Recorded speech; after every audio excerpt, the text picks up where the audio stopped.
Hello, and welcome to our next edition of Regathering Souls on Pilgrimage. This is week 3 of our 8-week series in the book of Philippians. This week, we'll be exploring Philippians 1:27 through 2:4. And I've entitled this One Spirit, One Mind, because we have lots of phrases that are showing up in this passage dealing with Christian unity. And this is the concept that we'll explore in depth today. Let's begin by just looking at some of the notable phrases in our passage. First one that strikes us is one spirit with one mind. This notion that we would all be unified by this one spirit and this one kind of mindset, this one orientation to life that is shared by all believers. This occurs in 1:27. Here's a dynamic phrase: striving side by side. That's that shoulder to shoulder. We're walking together forward. There's an aim that we're walking towards. We're striving. That there's this sense that there's support, that we're kind of locking strides with one another. Moving down to chapter 2, the ones become sames, to have the same mind and the same love. That what we're experiencing in terms of life orientation and our affections are similar. They are the same. And there's a theological basis in this for those of us who are in Christ. We are striving towards that Christ-likeness, where we are all on this trajectory that meets in Christ. And so we have lots and lots of differences that make each of us individually really interesting, but also rather dangerous when left on our own. And so as we aim towards Christ, a lot of refining goes on to shape and mold us so that we become more like Christ. And in so doing, our individual characteristics actually become heightened.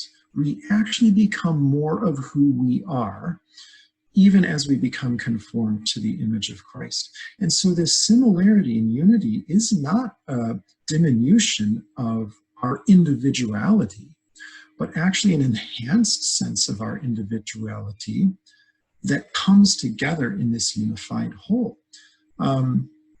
It's part of the mathematics of spirituality that when you try to add it up, 1 + 1 + 1 seems like it would equal 3, but it actually equals 1 as we all come together in this like-mindedness.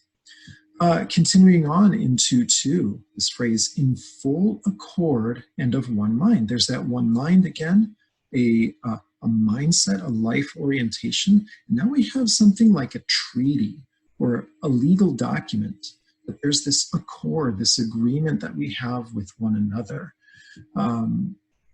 To count others more significant than ourselves, echoing a bit of that golden rule, where as much as we would want to care for ourselves, and we ought to care for ourselves, we ought to view ourselves as somebody to be cared for, how much more ought we to find significance in the other, to find in someone else, somebody that I can partner with, and mutually benefit from that effort to work on one another's behalf, to look to the interests of others.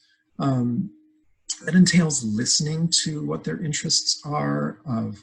There are so many interests that we can have that if I was only absorbed in my own interests, how limiting is that? But to enable somebody else's interests to be a guiding force, an influence in our lives, can be the kind of thing that opens us up to new experiences and opens us up to new areas of growth.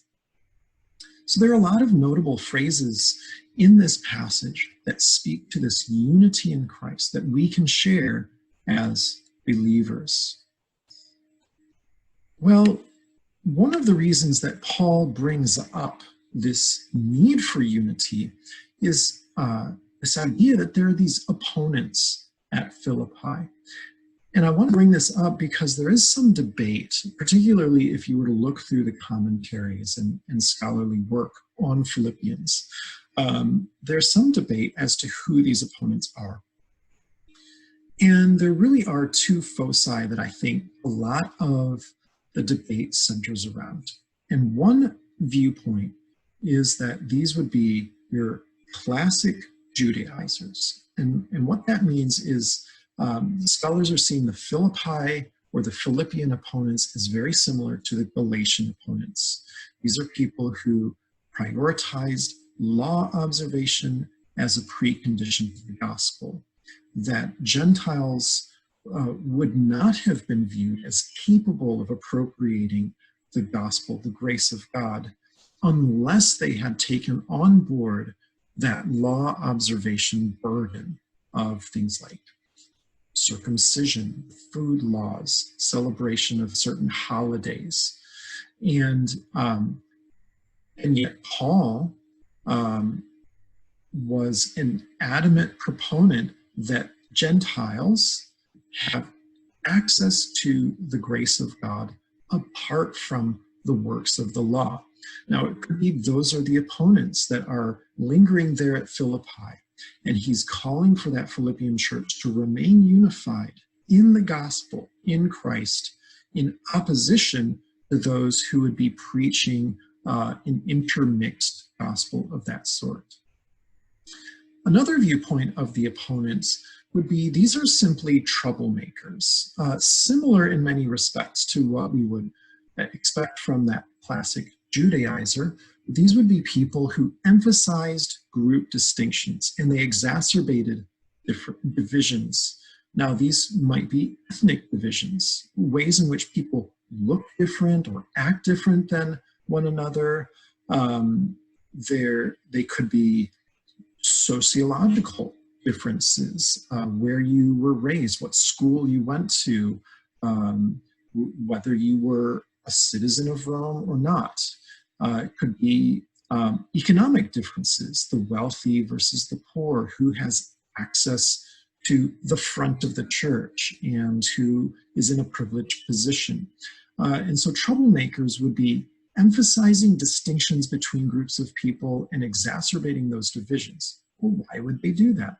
Well, I mean, there are some people who are troublemakers just because it's fun to be a troublemaker if that's your mode of existence. But oftentimes it's because there's something gained from that, whether it be power or privilege. If you can exacerbate those divisions, you can saddle yourself up with who you think is the more powerful or more influential group, and kind of ride those coattails. Whatever we might think the opponents are, in some ways isn't important. Paul doesn't seem to think it very important to clearly define who these opponents are in the book of Philippians. But I raise this so that we are aware of the nature of what these opponents are doing, and that is causing division within the church.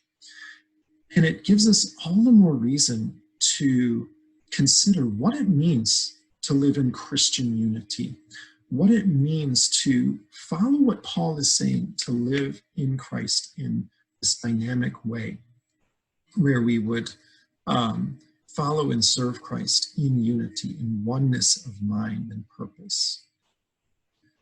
Well, can we find unity? And how do we do that? Well, at one level, it's rooting out resentment, isn't it?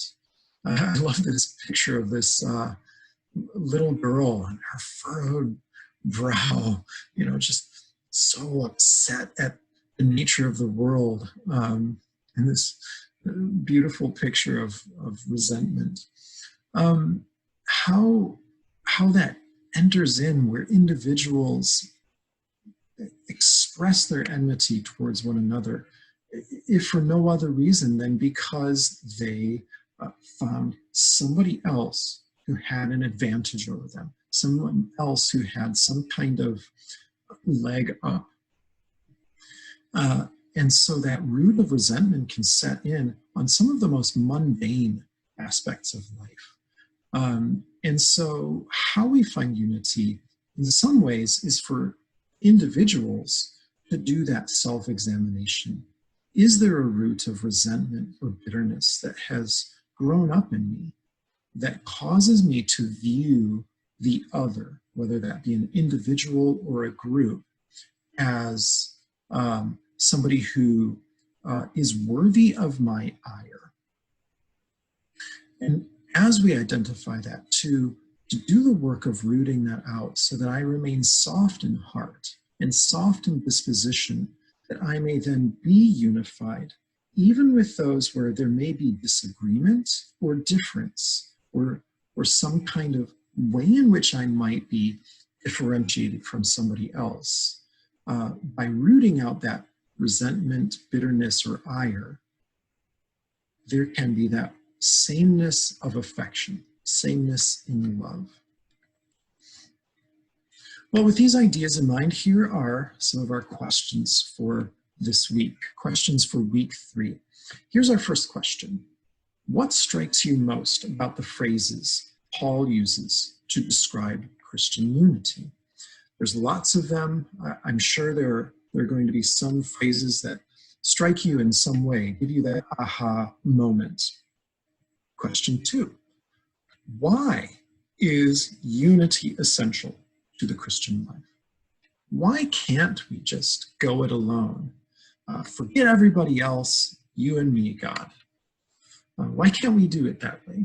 There's something about this that seems to be essential to Christian life, and what is that? Question 3, why is it so difficult to achieve Christian unity? I think Paul's framing of the opponents may give us some inclination as to why that might be. What is it in the human heart, in human nature, that makes it so difficult? What about group dynamics makes it difficult to achieve Christian unity? And then question 4, as we as a church, as All Souls, begin to regather as a church, what can we do to promote a spirit of unity? This is very much open-ended. As you think about these things, you may be discussing these in your house groups. We won't necessarily go over all of these questions in these ways when we gather together in person, but they'll be lingering in the background as we discuss what we've gleaned from the book of Philippians. Speaking of our gatherings, we have some gatherings that are scheduled. As I record this on July 14th, I will be getting ready soon to go up to church and meet with people on the front lawn. And we have some other in-person gatherings scheduled. We've already received some feedback that these are dates that people are available. If these are dates that work for you, you are welcome to join us. So the in-person gatherings will be August 4th and August 18th.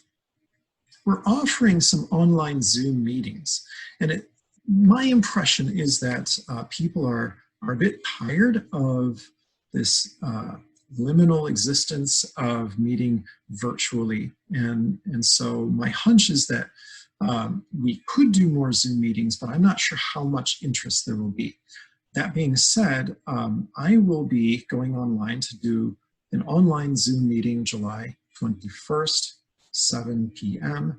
And we will send out a link to that Zoom session in an email. If there's more interest in doing Zoom meetings, we can definitely schedule more of these. Let us know. You can always click through to tell us what you think through our survey portal. To learn more about our online gatherings or our in-person gatherings, you can go to allsouls.com and find the Souls on Pilgrimage page under the Adults tab. And there's lots of information there that expresses what we're trying to do. Because it's a summer program, we're constantly finding bugs or ways in which we might not have clearly communicated everything that we've wanted to do in this. So please do feel free to ask questions, email us, and we're happy to guide us in this pilgrimage to regather.